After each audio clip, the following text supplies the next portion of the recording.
بسم اللہ الرحمن الرحیم۔ السلام علیکم۔ آپ دیکھ رہے ہیں چینل آواز دل اور میں ہوں آپ کا دوست آپ کا اپنا آفتاب عارف۔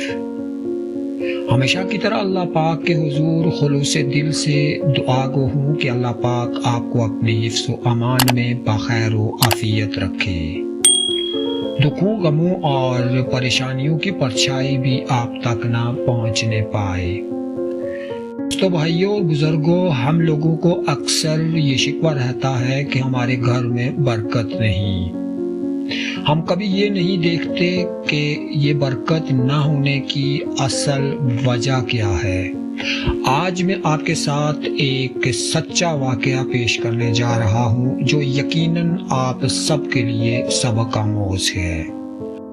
لو بھلا بتاؤ، گھر میں برکت ہو تو کیسے ہو؟ ابا دکان پر کھڑے کوپیکس کیڑے مار پاؤڈر کو گھولتے ہوئے بڑبڑا رہے تھے۔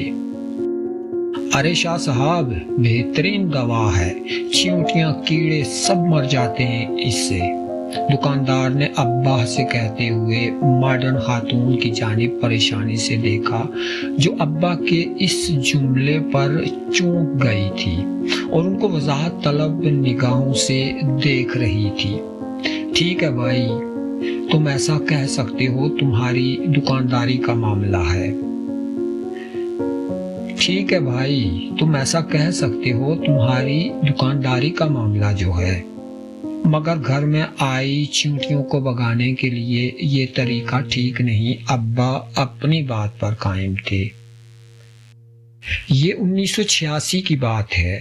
میں کچھ دیر پہلے ہی مہینے بھر کی گروسری کے لیے ابا کے ساتھ دکان پر آیا تھا۔ ہم ہمیشہ اسی دکان سے سودا لیا کرتے تھے۔ آج بھی جب ہم دکان پر پہنچے اور سودا لینے لگے تو اسی دم وہ ماڈرن خاتون اپنے کندھے پر دوپٹہ ٹھیک کرتی ہوئی کاؤنٹر پر آ پہنچی۔ ستار بھائی، وہ چیونٹیوں مارنے والا پاؤڈر ہے؟ انہوں نے آتے ہی دکاندار سے سوال کیا، جو اس وقت ہمارے لیے کالی مرچیں توڑ رہا تھا۔ جی باجی، ابھی لایا۔ وہ ہماری کالی مرچوں کو چھوڑ کر اندرونی حصے میں چلا گیا اور کچھ دیر بعد کوپیکس پاؤڈر کے گول ڈبے کو جھاڑتا ہوا لے آیا۔